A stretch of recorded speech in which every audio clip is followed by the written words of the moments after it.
Hello mga kabibig! Welcome back sa ating bagong YouTube channel. Ito ang pinakamaingay ng YouTuber sa balat ng YouTube. Ako si Kabibig, maglabak-labak na with evidence. Nako, delikado itong mga AGK victims di umano mag-back out. Opo mga kabibig. Hindi pa nga sila um, kino-call out ng ICC. Hindi pa nga sila papuntahin ng ICC. Parang takot na sila mga kabibig. Bakit? Kung talagang gusto niyo ng justice, hindi kayo takot. Huwag kayong back out nang dahil lang wala kayong passport or national ID. Kasi ang bago ito kasi ang latest news ngayon mga kabibig. Ni-require ng passport ng mga ni Pangulong Duterte ba, requiring passport from drug war victims a grave injustice daw. Wala, grabe. Sabi dito, lawyers representing the victims of the bloody drug war have called out the defense team of former President Rodrigo Roa Duterte. Kinall out. Oo. Inattention. Oy, kayo, Nicholas Kaufman, ano man itong panggigipit yung ginawa nyo AGK victims nga ito, tapos hihingan nyo ng passport. Look, paano sila makapunta sa ICC kung walang passport? Alerke naman to. Sasakay sila sa sa bagong, jet. Di ba? Ito, for their proposal to require IDs or current Philippine passports as identification for those who will participate in the ongoing proceedings at the International Criminal Court. Of course, hindi ito mga bobo, yung defense team ni Pangulong Rodrigo Roa Duterte. Anong akala nyo, putyo-putyo lang? Mapupunta ka sa ICC na wala kang passport, wala kang national ID, tapos magsalita-salita ka doon. Iba na to, Day. Hindi ito barangay, barangayan lang na no need for ID. Dito talaga titingnan nila bawat witness daw di umano, bawat AGK victims. Kung talagang AGK victims, baka tanim AGK victims to. Defense lawyer Nicholas Kaufman, in his April 7 filing, said the ICC Pre-Trial Chamber 1 handling the proceeding should insist in the production of national identity card or a passport containing up-to-date photograph, of course. Diba? In the absence of such, he said the chamber should adopt a system limiting the documents that may be accepted to identify victims of drug war. Tama. In a statement sent to the Star, ICC Accredited Council and Center Law Philippines Chairperson Joel Butuyan described the observations filed by Kaufman as coming from someone who obviously has no knowledge at all of the Philippine situation. Hala, grabe, si Kaufman pa ang walang knowledge. Grabe. 'Di ba? Kung talagang biktima kayo, maghanap kayo ng paraan na meron kayong makikita ng pasaporte. Kasi pupunta kayo ng ICC na walang pasaporte. Grabe. The kind of IDs being demanded by Mr. Kaufman are documents that are badges of wealth and privilege in the Philippines. Hala. They are unavailable to victims who wallow in poverty and who constitutes the overwhelming number of people killed by his client. Grabe. So kung kukuha ka ng akap, kailangan ng ID, wala ka. Postal ID, wala ba? Kung ano mga dokumento, 'di ba? Sabi nga ni Sas Rugando Sasot. So, poorest of the poor yung alleged AGK victims kaya walang ID. So, nasa 4-piece yan malamang. Ano nga ulit binibigay sa mga naka-enrolled sa 4-piece? Pagrereklamo yan na kailangan ng ID para sa ICC na grave injustice na talaga. So, huwag niyong bigyan ng maling interpretasyon ang mga tao tungkol sa AGK victims. 'Di ba? But for Butuyan, such a proposal fails to recognize that the victims come from the poorest of the poor. Poorest of the poor who often do not have passports, driver's licenses, and other identity documents. Kaya nga, kung kailangan nilang magpresenta doon sa ICC, kunin ang kanilang ang kanilang hinanaing, kung anong klase. Natural lawyer yan.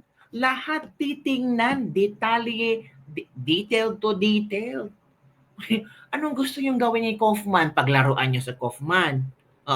Bubudulin niyo si Kaufman.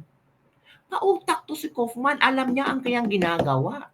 Kung papayagan ito ng ICC na hindi mag-submit ng dokumento, ng ID, or kung ano, bobo ang ICC.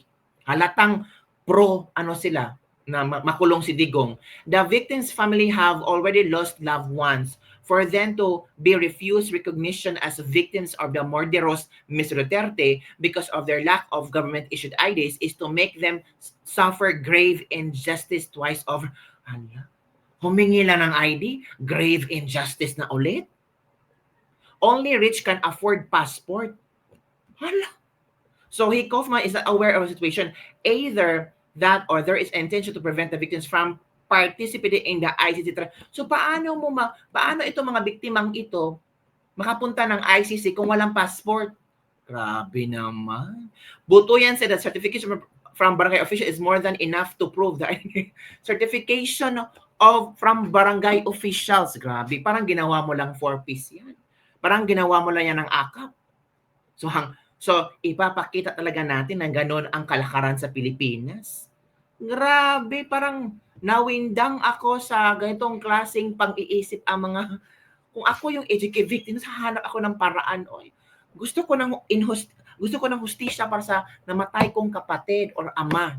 Ito ng paraan ko para isampal ko kay Digong na siya ang pumatay sa aking ama. Hindi maghanap ako ng dokumento para makapunta ako sa ICC, para ipabukha ko sa ICC na siyang si Digong na yang ang may kasalanan. Diba? Tapos, in grave injustice daw, humingi lang ng passport. Nako po, ano ba naman yan, kuya? Grabe naman. So, ito may panonoorin tayong video na niratratan talaga itong mga nangyayari ngayon. Let's watch this video, mga kabibigyan. Give me a moment, mga kabibigyan. Itong si Blackbird. Gusto ko din ito mag-comment. Doon nga sa ICC.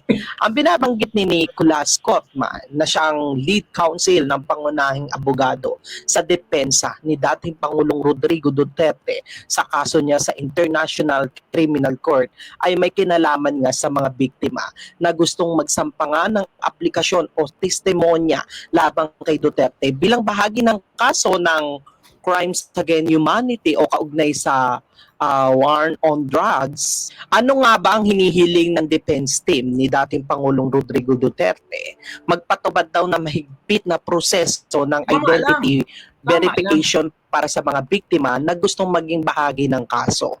Huwag lang daw umaasa sa mga pahayag ng permado ng dalawang testigo bilang patunay na pagkakakilanlan. Sa halip, dapat daw humingi ng opisyal na dokumento tulad ng national ID o pasaporte upang masigurong totoo ang pagkakilanlan ng mga aplikante.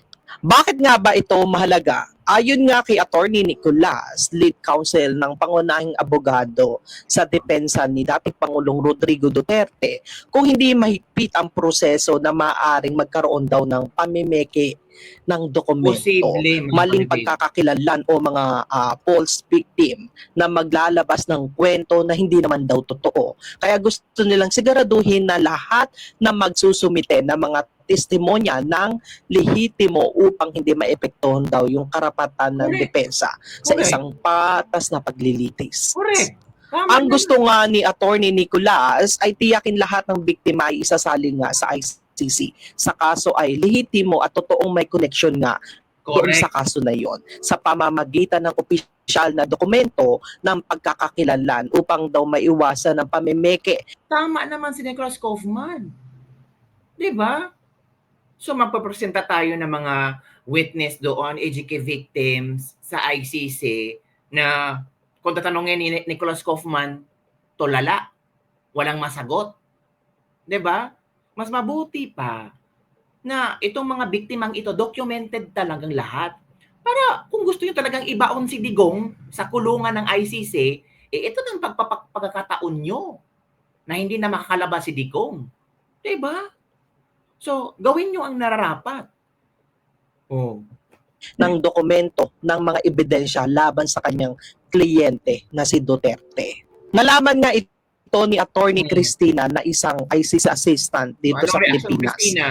na isang counsel nga ng ICC, ay hindi daw ito makatao. Oo. Unang-una sa lahat, kapag daw may passport, para lang daw ito sa mga mayayaman na tao. Pero Grabe ng mga mayayaman lang pala yung passport. Hawat kami mahihirap, bawal makumuha ng passport. So, ang mga mayayaman lang ang may karapatan para mag-travel, pumunta sa ibang bansa. Grabe naman. Grabe, parang wow, what a lousy explanation. Takot kayo? Huwag kayong takot. Ipakita nyo na kaya nyo. Pasaporte lang o humingi kayo ng tulong sa DFA. Humingi ka ng tulong sa gobyerno. Magpa-sponsor kayo. Diba? Ang daming paraan. iba-iba mga sinasabi ng mga netizen dahil naniniguro lang ang ICC na talagang merong ipapakitang totoong dokumento o pagkakilanlan ng mga taong tangkot nga doon sa armed drugs. Hindi naman ICC barangay hall yan, sa barangayan to na pwede certification lang. Galerkin naman mga tao. Parang ang ICC ngayon ay parang pinarehas lang niya ba yung mga neighborhood niya nag-away-away or sa barangayan, di ba? Iba na international criminal ko. Gusto niyo yung ganitong klaseng awayan eh. Gusto niyo yung ganitong klaseng bardagulan. Gusto niyo humingi ng hustisya. Hindi, kung ano ang hiningi ng defense ni Pangulong Duterte, para klaro ang mga ebidensya, hindi, gawin nyo.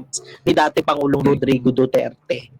Pero hindi nyo ba alam ang ICC kapag nalaman na peke ang dokumento ninyo na ipapakita sa kanila ay maaari kayong makulong. Na, Kapag nga nalaman ng ICC o International Criminal Court na peke o huwad ang dokumento, isusumite ng mga isang aplikante ng biktima, ay maaaring silang managot sa ilalim ng batas ng ICC. naku, yan ang delikado. Takot sila. If I were you, wag talaga kayo mamimeke ng mga dokumento na pag-aralan talaga ito ni Nicholas Kaufman. Kayo, si Digong ang gusto niyo makulong, baka kayo ang makulong. Kung mamimeke kayo ng dokumento.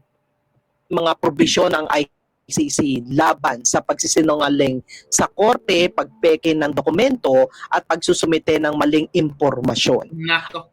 Ang mga gawain ito ay tinatawag nilang offenses against the administration of justice sa ilalim ng Article 70 ng Rome Statute, na siya ay pundasyon ng ICC. Kapag napatunayan ang isang tao ay maaaring makulong at pagmultahin o mawalan ng karapatan makihalok nga sa kaso ni dating Pangulong Rodrigo Duterte. Alexela. Bakit ba hinihiling ni Atty. Nicolas yung lead counsel sa depensa ni Duterte? Ang dahilan ni Atty. Nicolas, protection para sa karapatan ng kanyang kliyente, Correct. si dating Pangulong Rodrigo Duterte. Ayon sa kanya, dapat daw patas ang proseso kung Tama. papayagan daw ng ICC na basta na lang natatanggapin ang mga Tama, patas. Oo. Hindi na yung basta tatanggapin na lang kung sino-sino na lang tatanggapin. Diba? Patas ang laban. Oh. Diba? So I'm sure, ilan lang kaya ang AGK victims ito? Diba? aplikante na nagsasabi na sila ang biktima nang walang sapat na patunay, may epektuhan daw ang integridad ng kaso. Correct. Iwasan ang mga pamimeke o mga peking biktima. Kung walang maayos na identity o verification, maaaring may mga taong magkungwari na biktima sila Correct. para lang makasali sa mga kaso kahit wala silang tunay na koneksyon. Ito ay makakasira nga sa depensa. Posible. Posibleng sila pang makasuhan. Posibleng sila pa ang makulong. Sabi nga sa inyo nasa kay Duterte ang huling halakhak. Oo. Ginusto nyo ito laban kayo. Lumaban kayo. Oo. Hanapan nyo ng dokumento yan.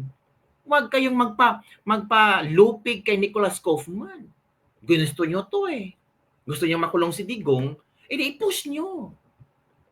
Ni Duterte at pagsisiguro ng hustisya, hindi lang para sa mga biktima ang hustisya kundi pa rin sa akusado. Kaya gusto nilang tiyakin lahat ng ebidensya ay lehitimo at maayos ang pagkakakolekta. Ang gusto nga ni Attorney Nicolas na may ang ICC sa pagtanggap ng biktima para maiwasan ang pagsasamantala at upang maprotektahan ang karapatan ni Duterte sa patas na paglilitis. At kung sakaling may pagpasa ng peking dokumento, dapat sila ay managot ayon sa batas ng ICC. There you go. So ngayon, maghanda-handa na yung mga AGK victims. Maghanda na kayo. Kumuha na kayo mga pasaporte, mga dokumento na nagpapatunay na kayo, kayo talaga ang biktima ng AGK. I'm sure si Christina Conte, tutulungan kayo niyan. Diba? So yun lang po kabibig ang ating latest libak-libak for the day. Don't forget to like, subscribe, and share this video. Posible kayo mag-back out itong mga AGK victims? Takot ba sila sa ICC? Bakit barangay certification lang ang pwedeng mabigay nila? Bakit? Nako, para yatang nakikita ko na ang konting liwanag na mananalo si Pangulong Rodrigo Duterte. The time of reckoning is coming to town. Bye everyone. See you next time.